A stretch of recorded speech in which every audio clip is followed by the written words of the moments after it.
makers of Camel Cigarettes present Dick Powell as Richard Diamond, private detective.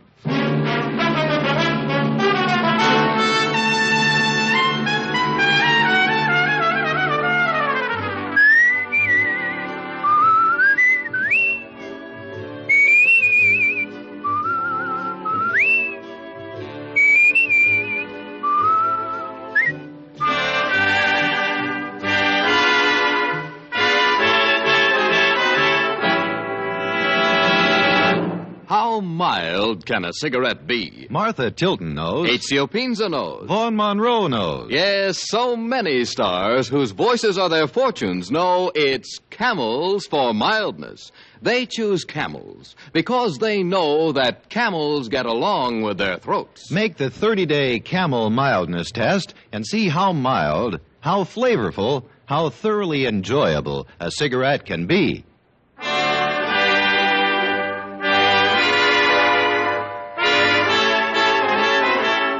Here transcribed is Richard Diamond, private detective, starring Dick Powell.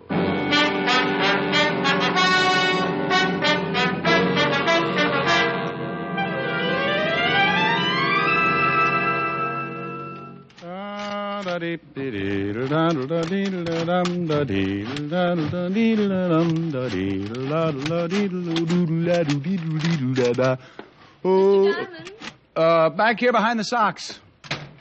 Care for the clothesline? I thought you were a detective. Oh, it's been a rumor for some time. Do you always do laundry in the office? Only on Fridays, honey. Have a seat, Miss... Caspary. Well, I'll be right with you, Miss Caspary, as soon as I ring out these, as soon as I ring them out.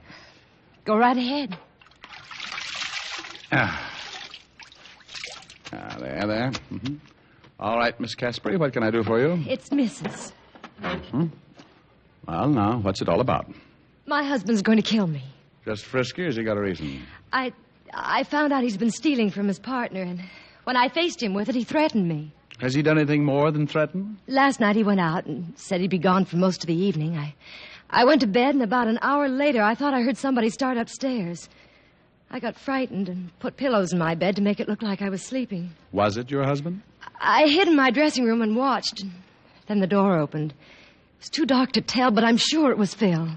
He came in and had a knife, and he jabbed the pillow several times before he realized it wasn't a real body. Couldn't he see? What do you mean? Well, there's some things a guy remembers. Even if you slept in a diving suit, you'd have a hard time hiding them. I like lots of covers. Yeah. Now, you said Phil. Is your husband Phil Caspary, the gambler? Yes, he and Max Bruno are in business together. Yeah, I know. The Rooftop Club. An iron claw with a cover charge. This morning, Phil said he was going away on a business trip, but I don't believe him. I'm afraid he's going to try killing me again. I want you to come around about 8 and protect me. Here's $100. That should cover it. Well, thanks. We might be up late. Maybe I should bring a good book. You'll strain your eyes. I like dark rooms.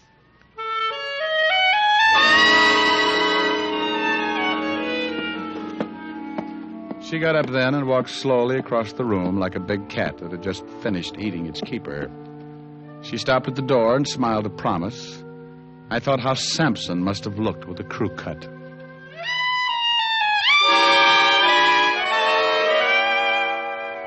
Around 1, I stopped in at the corner of 51st and Broadway for a bite of lunch.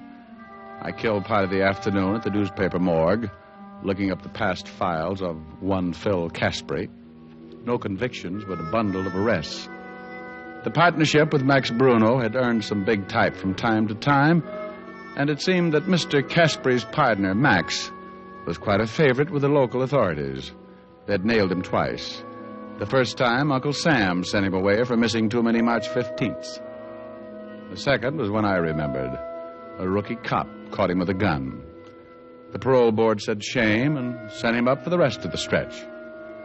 I went back to the apartment, dressed, and by 8 o'clock I was ringing Mrs. Caspary's doorbell.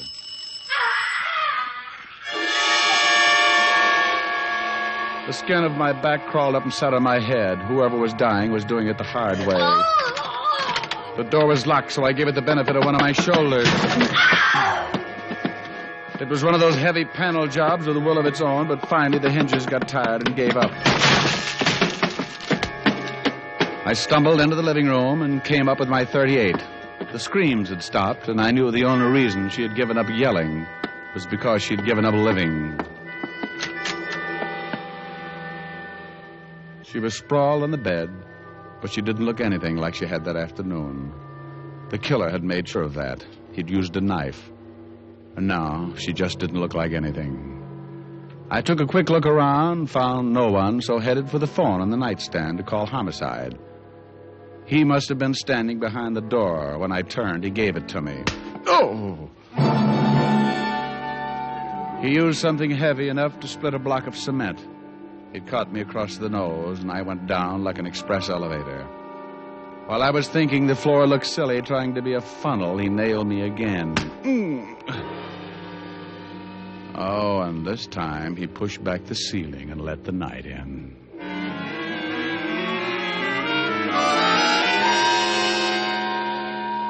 It's easy to relax after a good beating. You just bleed a little and grow weak. When someone tries to shake you out of it, it's like trying to sober a drunk that got mauled on cleaning fluid. Come on, Rick. Let's go. Snap out of it. Oh. Come on, kid. You're a mess. Oh, I'm stuck in the confetti. Yeah. We have a party or something? Yeah, it looks that way. Wake up. You're still running around with the squirrels. Oh, my. Take a look at that bed, Walt. If I appear untidy, it makes up for things. We cleaned it off. Now try and sit up. The ambulance will be here in a minute. Oh, get me a bat, will you? If I can find the guy who crowned me, I'll give you another customer. We got him outside, but I can't say I blame him. Who you got? Caspary. He says you knocked off his wife. What? He called us. Said he came home, found the body, and found you tiptoeing through the corpses. Yeah? Well, maybe he told you his wife came to see me today and gave out with $100 to protect her from him. No, as a matter of fact, he didn't. Well, then don't stand there on your swollen bunion, Walt. He's got me in line for a murder rap, and I don't like it. Don't blame you. Otis, bring in Mr. Caspary. Yeah, Lieutenant. Get in there, Caspary. Okay, Sergeant. Okay, take it easy. Here he is, Lieutenant. Caspary, Diamond here says he'll trade you a seat in the electric chair for his pushed-in face.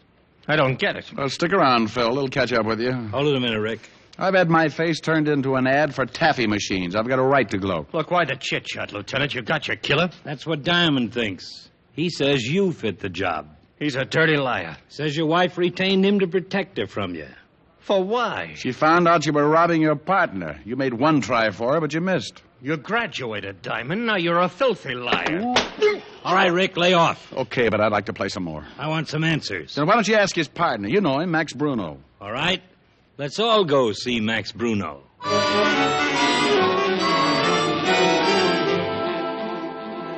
A prowl car on Park Avenue is as conspicuous as an outside shower at a girls' camp.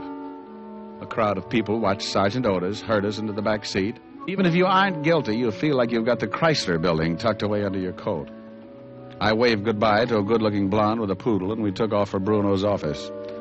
It was an old building on 6th Avenue, and a gunner named Tony Garcia with a big bulge under his arm met us at the door.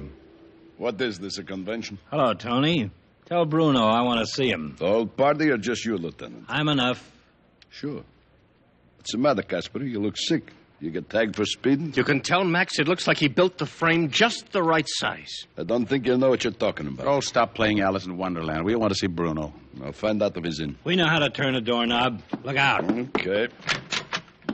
Oh, what is this? They wouldn't wait for an introduction. Hello, Max. What do you want, Levinson? Couple of questions? You in some kind of trouble, Caspary? What do you think? What are you getting rough with me for? Oh, you dirty double-cross. Shut up. Well, what's eating you, Diamond? Well, that's a good one. Now, look. You look, Max. You keep your mouth shut, Caspary. Not when I'm being framed. I'm going to yell my head off. Framed. Don't know nothing about it, huh, Max? I don't know what you're talking about. What is this? You framed me with that killing. Killing? Don't come on with that bit. You know what I'm talking about. Take Caspary in the hall, Otis. Yes, sir. Come on, Caspary. I'll get you for this, Max. So help me. Come on, you. Will somebody tell me what's going on Fucking here? liar. I swear to you, if it's the last thing I do, I'll get... What's happened to him? Max, you don't know? How am I supposed to know? Yes? Somebody just killed his wife. Tony, Yeah, boss. wait in the hall. Yeah, boss. Caspary knocked off his wife, huh? Well, he didn't say it was Caspary. Look, Caspary's my partner. At least he was. You split? Yeah, a couple of days ago. Why? I've been checking for a couple of weeks. Caspary's been holding out on the take. How'd you find out? His wife called me and told me. Oh, really? Wonder why a wife would incriminate her husband like that. Yeah, she was scared stiff. She found out what he was doing, and he told her he'd kill her. So she didn't know what to do. She called me. You knew her pretty well, huh? Not too well. She figured I could give her protection. I told her to see you, Diamond. Well, now, that was very nice of you, but what did you do about Caspary when you found out he was robbing you? Told him to get out, have the money back by tomorrow morning. You tell him his wife tipped you about him? Are you crazy? Of course not. Said I'd been checking on him for a long time, that the books didn't tally. And what did he say? He said he didn't do it. What'd you expect him to say? Well, are your books short? 200,000 worth. Okay, Max. We'll be talking to you. Wife's dead, huh? About as dead as she can get. See you around. Yeah. Okay, so he told you how I've been robbing the till. Yeah, he did. Well, let's go. What's the matter, Caspary? You give it up? I'm framed. That's it. Let's go. Oh, by the way, what did you do with the murder weapon? Don't be surprised if you wake up some morning and find it sticking in your back. Get him out of here, Otis. Come on, you. Come on. Well, Levinson did it again. Suspect in custody. What do you do for an encore? Sleep? You want me to drop you off in emergency? You could use a new face. No, I'll grab a cab and go to the apartment and clean up. Got to see Helen later. Okay, but stay off the streets. Somebody's liable to think you're dead and bury you. Oh, that's a good one. Night. Good night.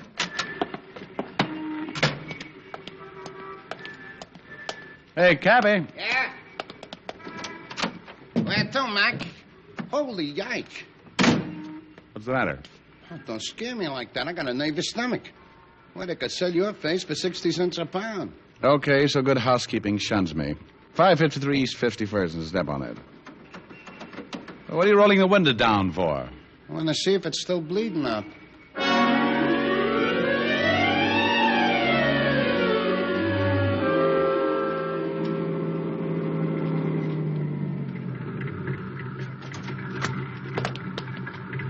$0.35. Here you are. Thanks.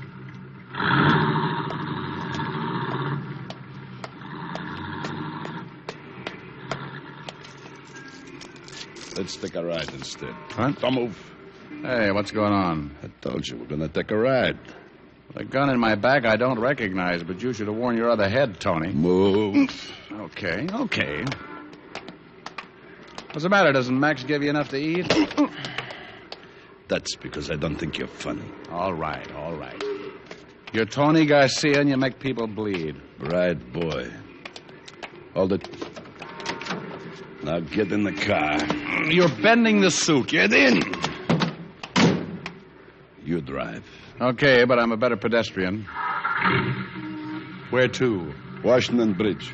I don't swim any better than I drive. You won't have to. You're out for high diving. Get going.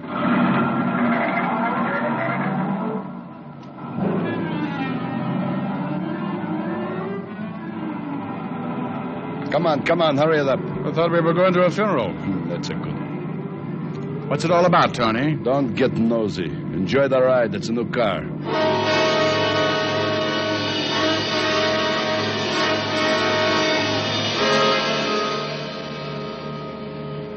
We rode like that. Tony sitting half-turned with a big .45 in his fist, pointing right at my stomach. I drove south across town, trying to figure it out. Max Bruno's killer getting ready for a job. Why? Why me? What did I know that could get Max Bruno in trouble? Turn here. I turned, and the Washington Bridge wasn't far away. I could see it, stretched out across the river like a long coffin lined with bright candles. I eased down on the accelerator, and by the time we reached the bridge, I was doing a good 60. Slow down. We were near the toll gate. I took my foot off the accelerator and then jammed down on the brakes as hard as I could.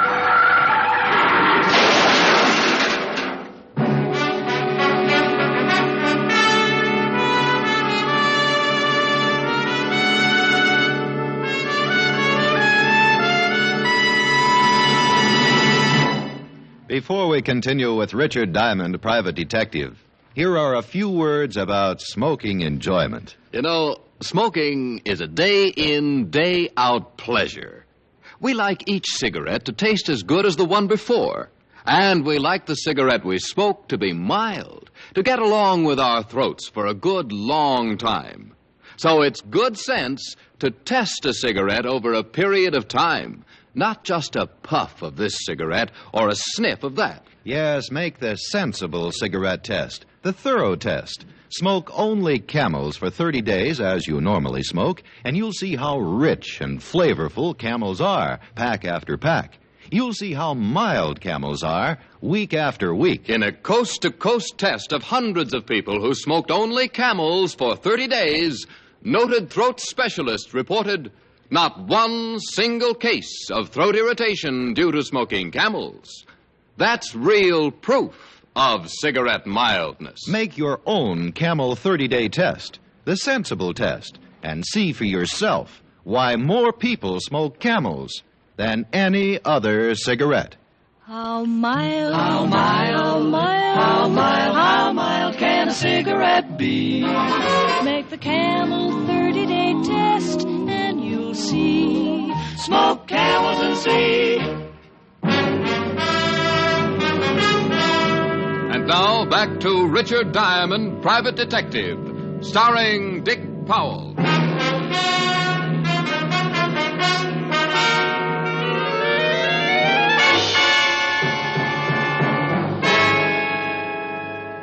We had hit the bridge railing and stopped cold. The steering wheel had caught me in the stomach. I opened my mouth to make my lungs work. It was like sucking air through a bent straw. I didn't know how long I sat there before I finally made it, but a slow, dripping sound made me remember Tony and look over. He was halfway through the windshield, and the dripping wasn't a broken radiator. His life was running out all over the hood.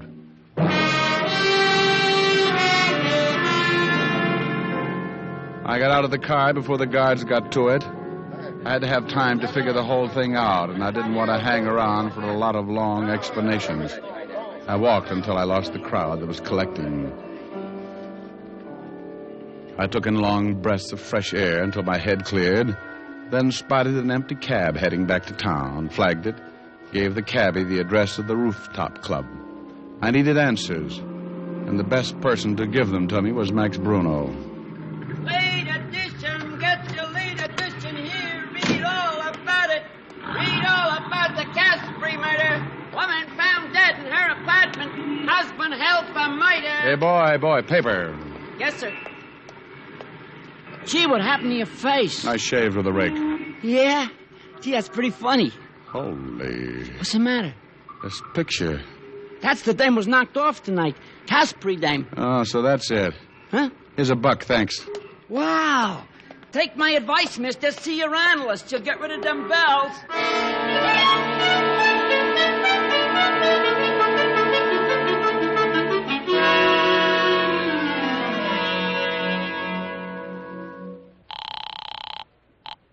Homicide, Lieutenant Levinson. Walt, did you get to 415 at the George Washington Bridge? Yeah, about 10 minutes ago. Tony Garcia ran into the bridge railing. Some other guy with him. How'd you hear about it, Rick? Well, I was the other guy. What? Yeah, Tony was going to show me the bottom of the river. Are you nuts? Not at all, no. And have you seen the evening papers? No. Well, there's a picture of Mrs. Caspary on the front page. So what? Well, so this. The girl in the picture isn't the same girl who came into my office this afternoon. Who was she? I don't know. Now, wait a minute, Walt, Rick. well, no. Don't you get it? That's why Tony was supposed to gun me tonight. No, I don't get it. Oh, Walt, somebody wanted to frame Phil Caspary. They sent a girl to my office posing as Mrs. Caspary. So I'd swear she suspected that Phil was going to kill her. When I found the wife dead, she was cut up so bad I couldn't tell the difference. Well, then why kill you? To prevent what's just happened. Get me out of the way before I saw the evening papers. Then Max Bruno was lying about Caspary taking the money. Sure. There had to be a motive, so he cooked up the story about Mrs. Caspary calling him and telling him about Phil and the money. Then Bruno's our man. Oh, Walt, you're such a good boy. I knew you'd get it.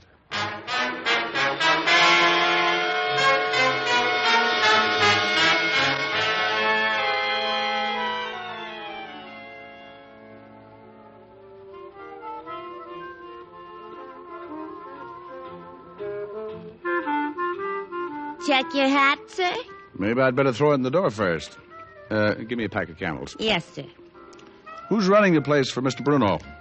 Mr. Caspary, but he isn't in yet. Depends on what you're talking about. How's the floor show? It's all right if you got an imagination. You know, you better keep moving. You'll catch cold in that getup. Oh, well, don't let it fool you. The bustle's really a hot water bottle. I went in and sat at the bar. The dance floor was in the other room, but you could see it through the long glass windows. I was sitting there trying to figure my next move when the floor show started.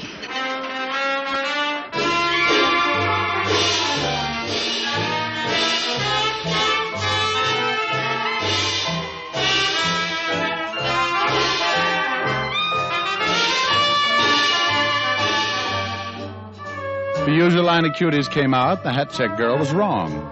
You didn't need an imagination. They were wearing just enough to make a bathing suit look like a sleeping bag. They tripped over each other getting off, and the lights went dim, and a white spot circled the piano. She came out in a green satin evening gown. I've seen grapes with looser skins. I didn't know what time it was. She knew what time it was. She was pretty good, too. But she was better this afternoon in my office when she told me she was Mrs. Caspary. I got up and went back to the hat check girl with a warm bustle. Maybe you need a shot. Even the old ones stick around for the last show. Honey, where can I find that singer's dressing room? I thought you looked healthy. Mr. Bruno wouldn't like it. Well, maybe we don't let Mr. Bruno in on it. Oh, $10. You'll have to shove bamboo under my nails before I talk. She told me how to find the singer's dressing room. I thanked her and gave her a pat on the... You know, it was a hot water bottle. I walked by the bar again and listened while she poured it on. I've heard singers with better voices, but this one had the difference. She went into the last few bars, and I headed for her dressing room. I wanted to get there before she did. And unless that green satin gown was a breakaway, she didn't figure for an encore. I got in, sat down to wait. It was a quick minute before she showed up. Oh, shut up, you're flat. Oh, you get out of here. Go on, get out. Now, relax, baby. I got something to say. You want to listen or do you want to get shoved around? You just try it. I'll get some of Max's boys to let the air out of your muscles. Open your mouth and you'll be tripping on your teeth. Get away from that door and sit down. Not until you get your eyes full of fingernails. You little... Now, get this. I don't like marking up dames' complexions, but you're making it easy. Who sent you up to my office? Was it Max? Why don't you ask him? He's good at answers. So was his boy, Tony. He got dead trying to figure it out. Maybe you'd like to guess. Wait a minute, Diamond. One scream from me, and everybody in the joint will be in here on your back. Honey, if you open your mouth, I'll shove your foot in it.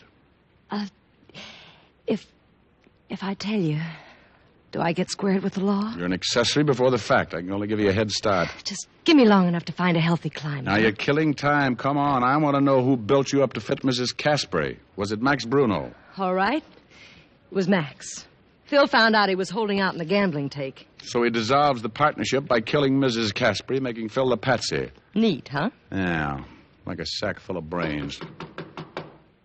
Go on, answer it. Who is it? Open up, baby. It's me. Max, look out. Diamond's in here. Sorry, baby, but twice makes you a punching bag. I didn't want to hit her, but it was the only way to keep her tongue in. She dropped like a wet wash in an earthquake, and I jumped for the door. Max was halfway down the hall. He had a gun in his hand, and he used it. The slug threw up the wall by my ear, and before I could try my luck, he was around the corner. I thought about the hole his Luger had made, and I wondered why I was still chasing him. I turned the corner and found myself in the bandstand. Max turned fast and tried again.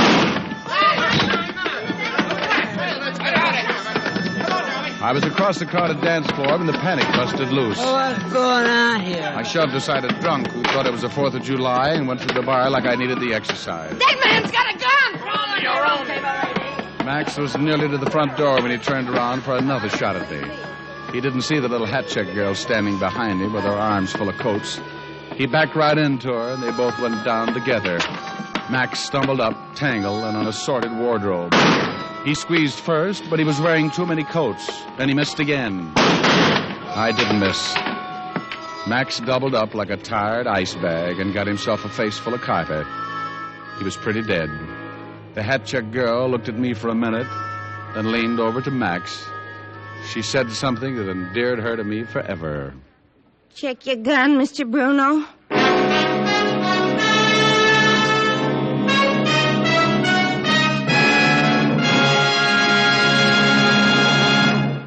Dick Powell will return in just a minute. What cigarette do you smoke, Doctor? That question was asked of doctors in every branch of medicine, doctors in all parts of the country. In repeated surveys, the brand named most is Camel. Yes, according to these surveys, more doctors smoke Camels than any other cigarette. Camel's costly tobaccos are properly aged and expertly blended for your smoking enjoyment. Make the sensible cigarette test, the 30-day Camel test, and see how enjoyable a cigarette can be. See for yourself why people say, once a Camel smoker, always a Camel smoker. How mild, how mild, how mild, how mild, how mild can a cigarette be? Make the Camel 30-day test, and you'll see. Smoke Camels and see. Here's Dick Powell with a special message. Thank you. You know, it's a pleasure for me to make this weekly announcement, ladies and gentlemen, because each week the makers of Camels send gift cigarettes to a most deserving group of people, servicemen and veterans who are hospitalized. This week's Camels go to Veterans Hospitals, Fargo, North Dakota, and Alexandria, Louisiana. U.S. Air Force Hospital, Randolph Air Force Base, Texas. U.S. Naval Hospital, San Diego, California. Now, until next week, enjoy Camels. I always do. How mild, how mild, how mild, how mild, how mild can a cigarette be? Make the Camel 30-day test, and you'll see. Smoke Camels and see.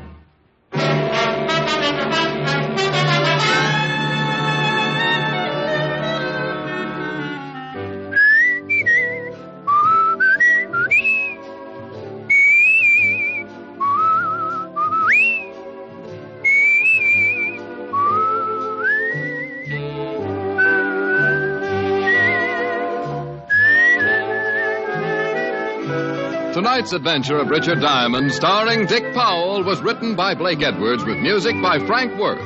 Our director is Helen Mack. Featured in tonight's cast were Virginia Gregg, Arthur Q. Bryan, and Wilms Herbert.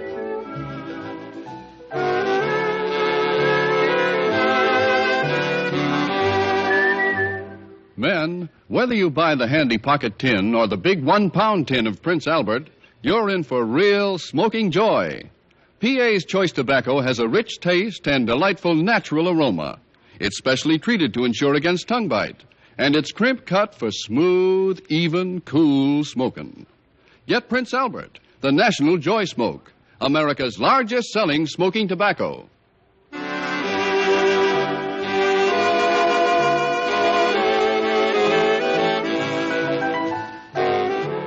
Listen next week for another exciting transcribed adventure of Richard Diamond, starring Dick Powell. This is your FBI. The official broadcast from the files of the FBI follows immediately. Stay tuned. This program came to you from Hollywood. This is the American Broadcasting Company.